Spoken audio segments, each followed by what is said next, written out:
A desperate waitress told a mysterious man in a sleek car to shut up, unaware he was the billionaire who owned the hospital where her son's life hung in the balance. "You are nothing," the woman spat, her voice sharp enough to cut glass. "A complete and utter failure." The pounding rain hammered down on the glass roof of the bus stop, a relentless and unforgiving rhythm that echoed the frantic thudding in Alara's own chest. She drew the threadbare collar of her worn coat tighter, a futile gesture against the biting cold that seemed to seep not just into her bones, but into the very marrow of her soul. She was so very weary. The damp air carried the scent of wet pavement and decay, a smell she had come to associate with the end of another grueling 14-hour shift at the diner. Another day spent smiling through the hollow ache of exhaustion. Her feet were a geography of pain, each step a small, sharp agony. But it was a familiar pain, a constant companion on her long walk home. The city lights blurred behind the curtain of rain, transforming into shimmering, indifferent jewels that only highlighted the deep shadows where she lived her life. Tonight, the weight of it all felt unbearable, a physical pressure crushing her lungs, making each breath a conscious effort. She clutched the crumpled tips from her pocket, the meager collection of coins and folded bills feeling both heavy and hopelessly light. It wasn't enough. It was never enough. Her small apartment, 3 flights up a crumbling staircase with a scent of mildew and despair, was her only sanctuary, but it was a fragile one. Inside, the flickering light of a single lamp cast long, dancing shadows across the room, illuminating the worn fabric of the sofa and the small, neat stack of bills on the corner of the kitchenette counter. An eviction notice, crisp and cruel, lay on top, its red lettering a stark wound against the pale yellow paper. Her heart clenched, a familiar, sickening twist of fear. But then her gaze fell upon the small bedroom, where her son, Leo, slept. The soft, steady rhythm of his breathing was the only sound that mattered, the anchor in her storm-tossed world. He was 8 years old, with a spirit as bright as the sun, but his body was fragile, betrayed by a rare illness that required medicine with a price tag that might as well have been a king's ransom. Every smile she forced at the diner, every ache in her back, every swallowed insult from an impatient customer, it was all for him. It was for the quiet hope that flickered within her, a tiny, stubborn flame she protected against the gale-force winds of their reality. She was a mother, and that sacred duty was the source of her unwavering, dignified strength. She moved through the small space with a quiet grace, her actions practiced and gentle. She checked on Leo, her hand resting for a moment on his warm forehead, a silent prayer passing her lips. His small face, so pale and innocent in sleep, was her entire world. A small, hand-carved wooden bird sat on his nightstand, a gift from his father before he was taken from them so suddenly, so cruelly, in an accident that had shattered their lives and left Alara to navigate the wreckage alone. The memory was a raw, tender wound, one that throbbed with a dull, constant pain. She turned away, her throat tight, and began her nightly ritual. She carefully counted her tips on the small kitchen table, her brow furrowed in concentration. The total was even less than yesterday. A wave of desperation washed over her, cold and dizzying. The cost of Leo's next refill was a sheer cliff face she had no idea how to climb. The eviction notice seemed to mock her from the counter. She sank into a chair, the wood groaning under her slight weight. The silence of the apartment deepened, broken only by the relentless hammering of the rain outside and the soft, precious sound of her son's breathing. She closed her eyes, and for a moment, she allowed the full weight of her despair to settle upon her. It was a crushing, suffocating force. But then, an image of Leo's smile, wide and full of pure, unadulterated joy, bloomed in the darkness of her mind. A quiet resolve settled over her. She would not falter. She would not break. For him, she stood up, her posture steady once more, and began to prepare a small meal of leftovers, her movements efficient and filled with a profound, unspoken love. She would face tomorrow, just as she had faced today. She had to. Adrian Thorne sat in the cavernous back seat of his gleaming, sleek sedan, a sterile bubble of silence and polished leather against the chaotic symphony of the storm outside. The rain streaked down the tinted windows, distorting the city into a watercolor of bleeding lights and deep, inky shadows. He was a man accustomed to command, his name a pillar of power and wealth that could move markets and shape skylines. His suit was impeccable, his watch a marvel of quiet expense, but his eyes were haunted, hollowed out by a grief so profound it had carved away the man he used to be. A single, framed photograph sat on the seat beside him. A woman with a radiant smile and a little girl with her father's eyes, both frozen in a moment of golden sunlight and laughter. Today was the anniversary. 2 years since the accident. 2 years since his world had splintered into a million irreparable pieces. His driver, a stoic man named Charles, maintained a respectful silence, navigating the wet streets with practiced ease. But inside the car, the silence was a living thing, heavy and suffocating, filled with the ghosts of unspoken words and vanished laughter. Adrian's hand trembled as he held his phone to his ear, listening to the last voicemail his wife, Isabella, had ever left him. Her voice, so full of life and love, was a sweet, sharp torture. "We'll be home soon, my love. Lily can't wait to show you her drawing." A sob caught in his throat, a raw, jagged thing. He clenched his jaw, fighting back the wave of emotion that threatened to drown him. The world outside, with its pounding rain and flickering lights, felt like a reflection of the tempest inside his soul. He was adrift in a sea of memory, and he was completely, utterly alone.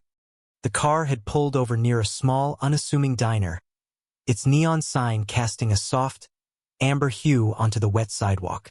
It was a place he would never normally notice, a relic from another world, another life. He didn't know why he'd told Charles to stop here. Perhaps some part of him craved the anonymity, the chance to feel like just another shadow in the night. The call ended, plunging him back into the crushing silence. He stared out the window, his gaze unfocused, seeing nothing but the ghost of his daughter's face in the rain-streaked glass. He was a king in a gilded cage, a man who had everything and nothing at all. His heart, once so full, was a cavernous, empty space. He was just about to tell Charles to drive on, to escape back to the sterile silence of his stately, empty mansion, when a movement caught his eye. A woman was leaving the diner, pulling the thin collar of her coat around her neck. It was Alara. He saw the weariness in her posture, the dignified set of her shoulders against the storm. She was just another face in the crowd, another life of quiet struggle he would normally never intersect with. He turned away, ready to dismiss her, to sink back into his own private hell. But then she stopped. She had paused at the curb, her head tilted, her attention fixed on something near his car. He watched, a flicker of mild, detached curiosity piercing the heavy fog of his grief. Alara's shift had ended in a blur of clattering plates and the sharp, demanding tone of her manager, Mr. Henderson, reminding her she was 5 minutes late clocking out. The exhaustion was a physical weight, pressing down on her shoulders as she stepped out into the raw, wet night. She pulled her coat tight, her thoughts already on Leo, on the eviction notice, on the impossible mountain she had to climb. She was about to step off the curb when she heard it. A tiny, desperate mewling sound, nearly lost beneath the drumming of the rain. She froze. Her eyes scanned the street, and she saw it. A small, soaked tabby cat, its eyes wide with terror, huddled near the front tire of a large, dark car parked at the curb. Another, even fainter cry came from beneath the vehicle. Kittens. Her heart, already so heavy, twisted with a sharp pang of empathy. The man in the back seat was on his phone, his voice a low, pained murmur she could just barely hear through the glass. He seemed agitated, on the verge of telling his driver to move. If the car pulled away, the tiny, fragile lives underneath would be crushed. There was no time to think. Hesitation was a luxury she couldn't afford, not when another living creature was in peril. Her own problems, her own crushing worries, momentarily vanished. She took a step forward, directly into the path of the car's headlights, and held up her hand in a firm, commanding gesture. She met the eyes of the man in the back seat, a flicker of connection through the rain-streaked glass. She put a single finger to her lips, a clear, universal sign for silence. "Shoo!" she mouthed, her expression sincere and urgent. "Please, be quiet." Adrian stared, momentarily stunned. He, Adrian Thorne, was being told to be quiet by a weary-looking waitress on a forgotten street corner. For a split second, a flicker of his old, commanding arrogance surfaced. But then he saw the look in her eyes. It wasn't disrespect. It was a plea. It was pure. He faltered, his own raw emotions momentarily forgotten, replaced by a profound and jarring sense of intrigue. He watched, mesmerized, as she knelt on the cold, wet pavement, her threadbare coat soaking up the grimy water. She made soft, cooing sounds, her voice a gentle, calming murmur against the harshness of the storm. "It's okay," she whispered to the unseen creatures. "Come on now. You're safe." Slowly, tentatively, the mother cat emerged, followed by 3 tiny, trembling kittens. Alara didn't have a box, didn't have anything but the warmth of her own body. Without a second thought, she began to unzip her coat, ready to shelter them against her own thin sweater. Just then, an older woman with a shopping bag and a large umbrella hurried past, saw the scene, and, after a moment's hesitation, opened her bag and produced a small cardboard box. A silent, grateful look passed between the 2 women. Alara gently shepherded the small, feline family into the makeshift shelter. She stood up, shivering now in the biting cold, clutching the box to her chest.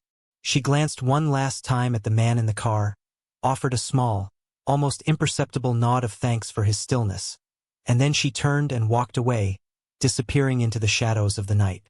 Adrian sat in stunned silence. The sound of his wife's voice, the crushing weight of his grief, was momentarily replaced by the image of this woman's selfless, unwavering kindness. She had faced the storm, knelt in the filth, and offered what little she had to protect the most vulnerable, all without any expectation of reward. A seismic shift occurred deep within him. It was the first genuine, unselfish act he had witnessed in years. In his world of transactions and calculated favors, this was a foreign language, a forgotten melody. He didn't know it yet, but that quiet, dignified woman had just handed him a flashlight in the suffocating darkness of his life. He finally spoke, his voice cracked and raw. "Charles," he said, his eyes fixed on the empty space where she had stood. "Find her." Alara arrived home, her clothes soaked through and a deep chill settled in her bones. The warmth she felt from her small act of rescue was quickly extinguished by the cold reality of her apartment. She had managed to drop the box of cats at a no-kill shelter on her way, a small detour that had made her even later, but she couldn't have lived with herself otherwise. Now, the eviction notice on the counter seemed to glow with a malevolent energy. She checked on Leo, who was stirring, a slight cough rattling his small frame. A fresh wave of fear, sharp and biting, washed over her. She felt his forehead. It was warmer than before. Her heart thudded wildly in her chest. She gave him a dose of his medicine, her hands trembling as she measured out the precious liquid. There was only enough left for 2 more days. 2 days to come up with an impossible sum of money. She sat at the edge of his bed, watching him drift back to sleep, the weight of the world on her shoulders. The brief connection with the sad-eyed man in the fancy car was already a fading memory, a strange, surreal moment in a night filled with hardship. She had no idea that her simple act of compassion had set in motion a chain of events that would irrevocably change everything. She was just a mother trying to keep her child safe, fighting a battle she felt she was slowly, inevitably losing. Total silence descended on the apartment again, a heavy blanket of worry and fear. Adrian returned to his mansion, a place that felt more like a museum than a home. The polished marble floors echoed his lonely footsteps, the ornate furniture and priceless art mocking him with their cold, inanimate beauty. It was a monument to a life that no longer existed, a life filled with Isabella's laughter and Lily's tiny hand in his. He went straight to his study, a cavernous room lined with books he no longer read. He poured a drink, the amber liquid doing nothing to warm the chill inside him. The image of the waitress, her gentle hands, her sincere eyes, her selfless act, was seared into his mind. It was a stark contrast to the grasping, transactional nature of everyone else in his orbit. In his world, kindness was a currency, a tool for leverage. Her kindness had been pure. It had asked for nothing. It had simply existed, a small, defiant light in the darkness. He felt a stirring of something he hadn't felt in 2 years. Purpose. It was a fragile, unfamiliar sensation, but it was there. His grief was still a vast, dark ocean, but for the first time he saw a distant lighthouse. He would not let that light go out. Charles entered the study, a crisp file in his hand. "Sir," he said, his voice neutral, "we have her name, Alara Vance, and this is her story." Adrian took the file. He opened it, and as he read, the fragile flicker of purpose within him roared into a steady, unwavering flame. The pages detailed a life of quiet, dignified desperation. The loss of her husband, her son's illness, the mountain of debt, the impending eviction. Each word was a blow, but it also solidified his resolve. This woman who had so little had given so much. He who had so much had given nothing. That was about to change. He would become her hidden savior, her guardian angel. He would repay her simple act of kindness 1,000 times over, not with a grand gesture, but with the silent, steady removal of the burdens that were crushing her spirit. He would give her back the one thing money couldn't buy but could certainly protect: hope. The next morning, a miracle occurred, or so it seemed to Alara. An official-looking letter arrived, not with the red ink of a final warning, but with the crisp, black letterhead of her landlord's property management company. Her hands trembled as she opened it. It was a notice stating that an anonymous benefactor, through a citywide housing assistance charity, had paid her rent in full for the next 6 months. She gasped, reading the words over and over, her mind struggling to comprehend it. Disbelief warred with a soaring, dizzying sense of relief. Tears streamed down her face, not of sorrow, but of profound, cathartic gratitude. It felt like the universe had finally, after so long, decided to show her a moment of grace. She clutched the letter to her chest, a sob of relief shaking her entire body. A few days later, another miracle. The hospital pharmacy called. A new philanthropic fund, established by an anonymous donor to support families with chronically ill children, had been created. Leo's condition made him a primary candidate. His medication, all of it for the next year, would be covered. Completely. Alara froze, the phone pressed to her ear, the pharmacist's words echoing in the stunned silence of her apartment. It was too much. It was impossible. She felt a sense of wonder so profound it was almost frightening. It was as if a gentle, invisible hand was sweeping away the obstacles in her path, clearing the way for her to simply breathe, to simply be a mother to her son without the constant, crushing weight of financial ruin. From his office, a sleek tower of glass and steel that pierced the clouds, Adrian monitored everything. He had created the charity and the philanthropic fund overnight, his legal and financial teams working with ruthless efficiency. They were instruments of his will, tools to deliver salvation without revealing the savior. He watched surveillance footage from a discreet security camera he'd had installed across from her apartment building. He saw her emerge in the morning, the deep, weary lines around her eyes slightly softer. He saw a lightness in her step that hadn't been there before. He saw her take Leo to the park, pushing him on the swings, her face illuminated by a genuine, unforced smile. Each small sign of her relief was a balm to his own wounded soul. He was not just helping her. He was healing himself. He was re-engaging with the world, not as a titan of industry, but as a quiet guardian. He learned the rhythm of her life. Her shifts at the diner, her visits to the hospital for Leo's checkups, her quiet evenings spent reading to her son. His observation was not intrusive. It was protective. When her ancient refrigerator sputtered and died, a brand new, top-of-the-line model was delivered the next day, the result of her winning a surprise online appliance store lottery she had no memory of entering.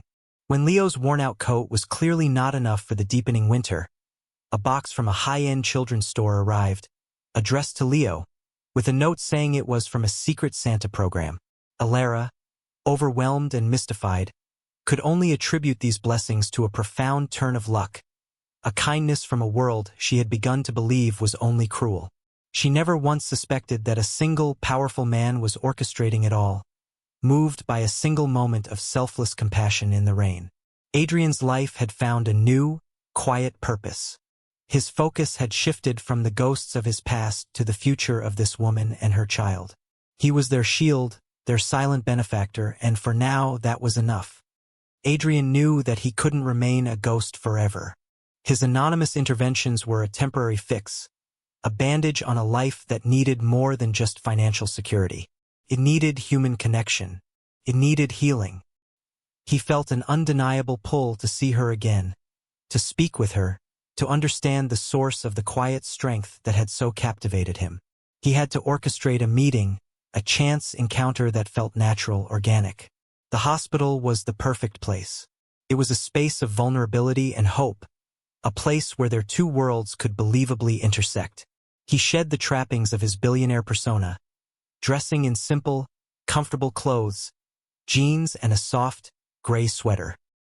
He left his driver and his sleek car behind, taking a simple taxi to the pediatric wing of Thorne Children's Hospital, the very institution he had built in his daughter's memory.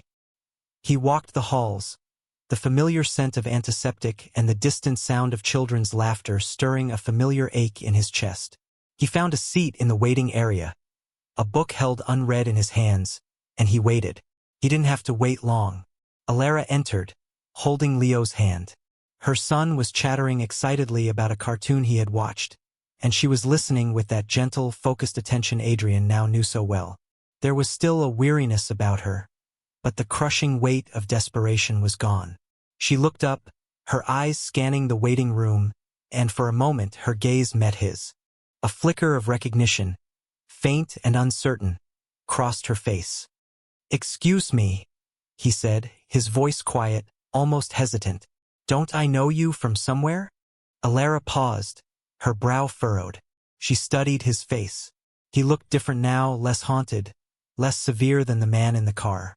I don't think so," she said politely, though the feeling of familiarity lingered. "I'm sorry." "The diner," he supplied gently. "A few weeks ago, during that terrible storm." The cat's, her eyes widened in genuine surprise. "Oh, yes, of course. The man in the car." I remember a small, sincere smile touched her lips. "I'm sorry if I was abrupt.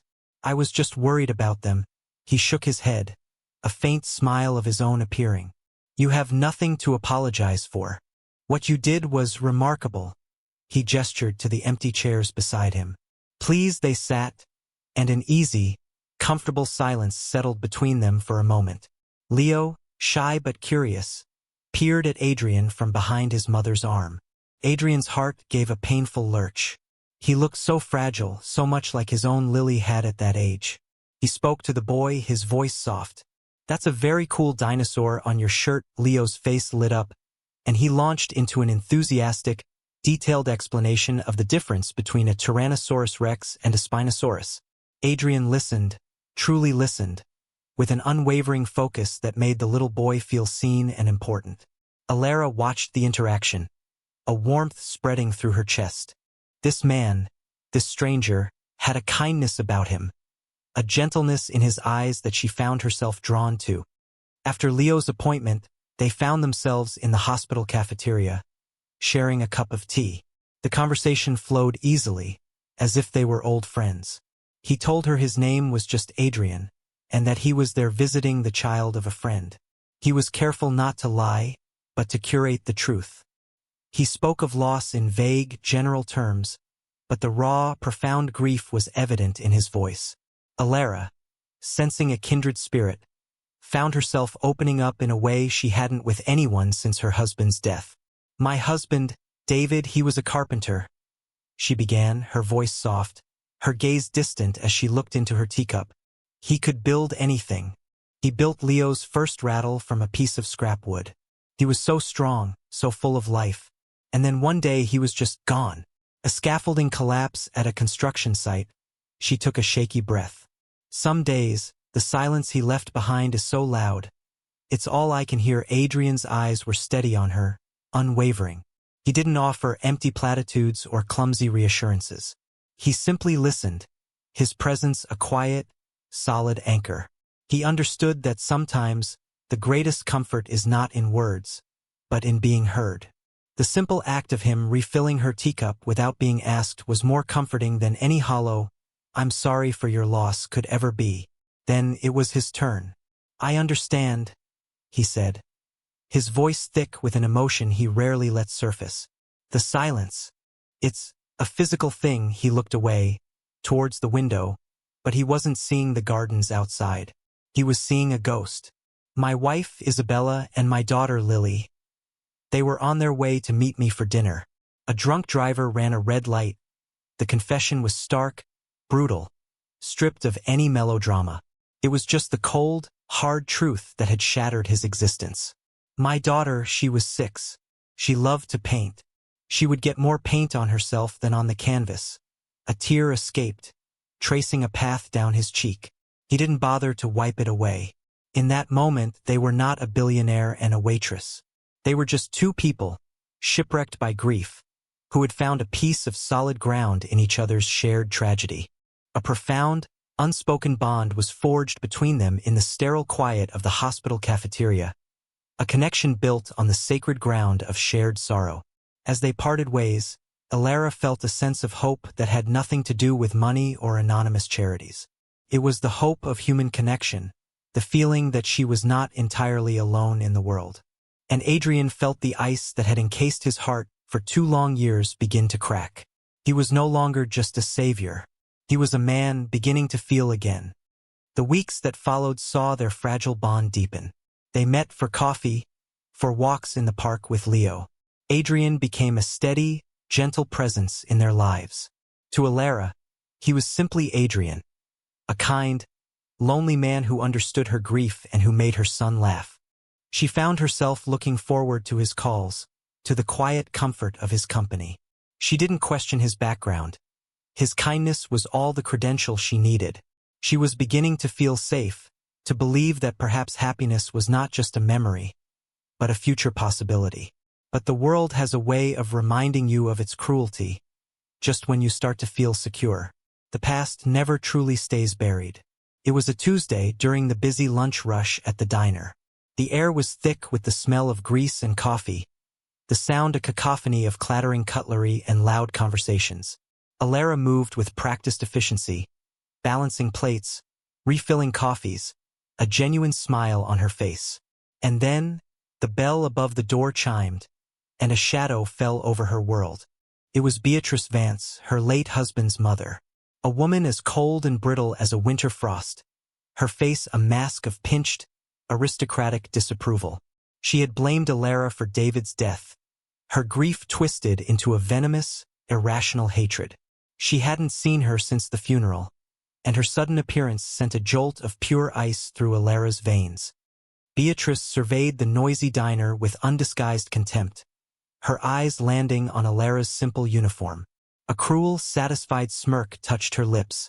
"Well, well," she said, her voice carrying across the nearby tables, dripping with condescension. "Look what we have here. I always knew you'd end up exactly where you belong." Serving others, Alara froze, a coffee pot held tight in her hand. "Beatrice," she said, her voice barely a whisper. "What are you doing here?" "I came to see the truth for myself," Beatrice announced, raising her voice so more people would turn to look. The lunchtime chatter began to die down as patrons sensed the escalating drama. "I heard you were squandering what little money David left you, letting my grandson live in squalor while you work in this greasy pit." Humiliation, hot and sharp, flooded Alara's cheeks. She remained dignified, her back straight. "Please, Beatrice, this is my workplace. Don't do this here." But Beatrice was just getting started. She was a performer, and she had found her stage. "Don't do this?" she scoffed, laughing a short, ugly laugh. "You're the one who did this. You killed my son. He was too good for you, and your bad luck dragged him down to his grave. And now look at you. A failure. A charity case. You can't even take care of his child properly. The accusation, so public, so venomous, shattered Alara's composure. Tears glistened in her eyes, but she refused to let them fall. She stood there, taking the verbal blows, her heart splintering with each word. Her manager, Mr. Henderson, started to approach, but Beatrice waved a dismissive, bejeweled hand at him. "I'm a paying customer," she hissed, "and I am speaking to this waitress." The word was an insult, a weapon. The entire diner was silent now, watching. Alara felt 100 pairs of eyes on her, a mixture of pity and morbid curiosity. She was trapped, exposed, and utterly alone.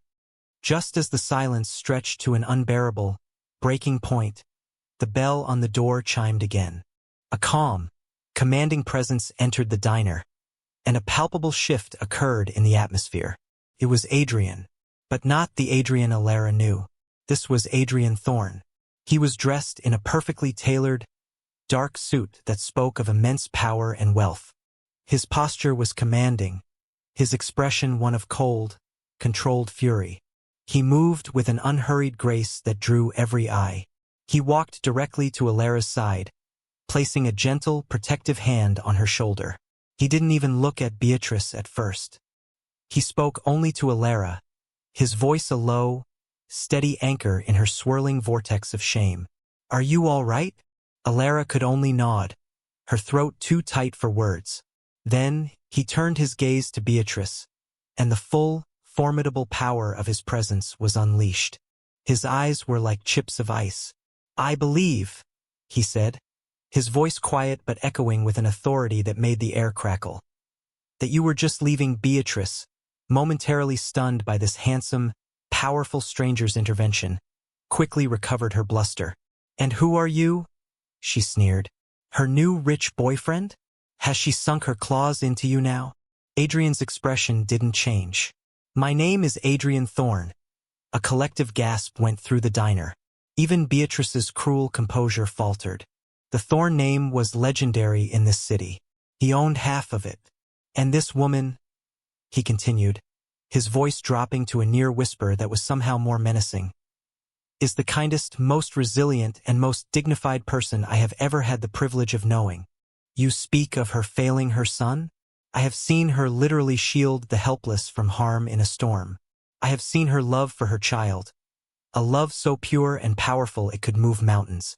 You, on the other hand, are a bitter, cruel woman who mistakes wealth for worth and cruelty for strength.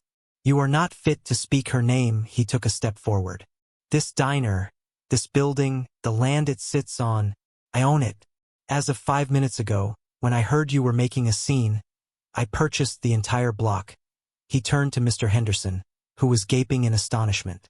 "Mr. Henderson, you are to give Alara paid leave for as long as she desires.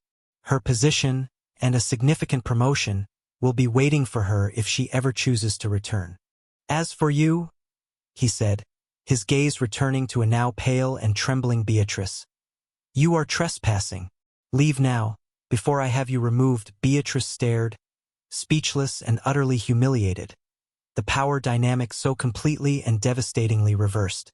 She sputtered, turned on her heel, and practically fled the diner. The patrons erupted into spontaneous, quiet applause. Adrian turned back to Alara, his expression softening instantly.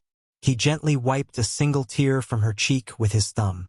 "It's over," he whispered. "You're safe." In that moment, watching him stand as her unwavering champion, she finally understood. The anonymous benefactor, the charities, the chance meeting. It was all him. He was her hidden savior.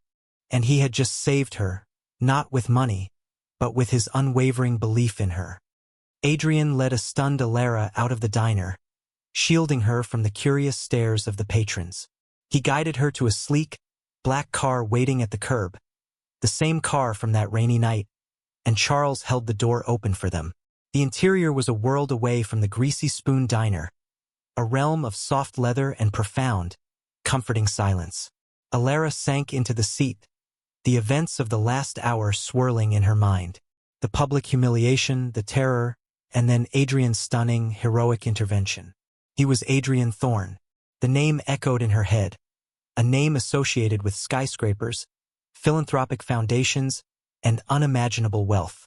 The man who had shared tea with her in the hospital cafeteria, who had listened to her talk about her late husband, who had made her son laugh with silly faces in the park, was one of the most powerful men in the country. She turned to him, her eyes wide with a million unspoken questions. "Why?" she whispered, her voice fragile. "Why all of this? The rent, the medicine, everything?" Adrian met her gaze, his own eyes filled with a tender, raw emotion. "Because of you," he said simply. "That night in the rain, I was at the lowest point in my life. I was drowning in grief, and I had forgotten that there was any goodness left in the world. And then I saw you. You had nothing, and you were facing your own storm, but you stopped. You knelt on the wet ground to save something small and helpless. You showed me what true strength and character are." He reached out, taking her hand. His touch was warm and steady. "You saved me that night, Ilara. You gave me a reason to live again. Helping you, it was the first thing that made sense in 2 years. It was me trying to be worthy of the kindness you showed a stranger." Tears welled in Ilara's eyes once more. But this time they were not tears of pain or shame. They were tears of disbelief, of hope, of a heart that was slowly, carefully, starting to mend. He had seen her, truly seen her, not as a poor waitress or a grieving widow, but as a person of value. He took her to Leo's school, and after she had gathered her son, hugging him tightly, they drove away from the city, away from the gray, crumbling apartment building and the ghosts of her past. They drove towards a future she could never have imagined. He took them to a beautiful, stately home nestled in the countryside, a place of warm light and sprawling gardens. It wasn't his cold, empty mansion, but a smaller, cozier house he had bought just for them. "This is yours," he said, his voice thick with emotion as he stood with them on the doorstep. A safe place, a new beginning that evening, after Leo was asleep in a bright, cheerful room filled with new toys and books. Adrian and Ilara sat in a quiet living room, a fire crackling softly in the hearth. He didn't just offer her security, he offered her his heart. "I think I'm falling in love with you, Ilara," he confessed, his voice vulnerable and sincere. "I know it's fast, and I know my world is complicated, but your goodness, your quiet strength, it's everything I thought I had lost forever." Ilara's heart, which she thought had been shattered beyond repair, felt a profound, cathartic shift. This incredible, kind man had not only rescued her from her desperate circumstances. He had seen the best in her when she could barely see it in herself. He had cherished her spirit. She reached across the space between them and placed her hand on his. "I think," she said, a genuine, radiant smile finally reaching her eyes, "I'm falling in love with you, too, Adrian." The resolution was not about the money or the house. It was about two broken hearts finding a way to heal each other, about the quiet, unwavering power of kindness to redeem and to save. 1 year later, golden sunlight streamed through the large bay window of the living room, illuminating the dust motes dancing in the air like tiny, joyful sprites. The scent of fresh brewed coffee and baking bread hung in the air, a warm, comforting aroma that spoke of home and happiness. Ilara sat on a plush sofa, a book open in her lap, but she wasn't reading. She was watching Adrian and Leo in the vast green garden. Leo, no longer pale and fragile, was a vibrant, energetic 9-year-old, his laughter echoing through the clear autumn air. His illness was now completely managed, his health robust thanks to the best medical care in the world. He was chasing a golden retriever puppy, his legs pumping, his face alight with pure, unadulterated joy. Adrian was right there with them, his suit and tie persona completely gone, replaced by a comfortable sweater and a relaxed, easy smile. He tackled Leo in a playful heap on the soft grass, and their combined laughter was the most beautiful music Ilara had ever heard. The hollow, haunted look in Adrian's eyes was gone, replaced by a deep, steady warmth. He was no longer a ghost rattling around in a mausoleum of a mansion. He was a father and a partner, his life filled with a love so profound it had completely remade him. Their life was quiet, idyllic, and filled with a gentle, everyday magic. They had built a family from the ashes of their shared tragedies. Their bond was not forged in ballrooms or boardrooms, but in hospital waiting rooms and over quiet cups of tea, cemented by shared vulnerability and mutual respect. Alara was no longer just a survivor. She was thriving. She had started a small, non-profit foundation, funded by Adrian, that provided emergency assistance to single parents facing financial hardship, turning her own past suffering into a source of hope for others. She had found her purpose, not as a waitress, but as a beacon of the same quiet kindness that had changed her own life forever. Adrian caught her eye from the garden and his smile deepened. He blew her a kiss, a simple gesture that held the weight of 1,000 unspoken promises. She pressed a hand to her heart, her own smile radiant. The scars of their pasts were still there, but they were no longer open wounds. They were faint, silvery lines that told a story of loss, of resilience, and of a love that had been powerful enough to heal them both. They had found their happily ever after, not in a fairy tale castle, but in the simple, sacred moments of a life rebuilt together. This story is a testament to the profound, seismic power of a single, selfless act. It reminds us that behind every face is a story of struggle and strength, and we never know how much a simple gesture of compassion can mean to a person fighting a silent battle. Alara's quiet dignity in the face of unbearable hardship and Adrian's journey from the depths of grief to a life of renewed purpose show us that the purest connections are forged not in shared wealth, but in shared humanity. Kindness is a currency that never loses its value, a light that can pierce even the deepest darkness and guide lost souls back to one another. If the story touched your heart and reminded you of the goodness that still exists in the world, please let us know. We believe that stories of love, redemption, and unwavering kindness have the power to inspire us all to be better, more compassionate people in our own lives. For more soul-stirring tales that will warm your heart and restore your faith in humanity, remember to like, share, and subscribe to Soulful Love Tales. We'll see you in the next one.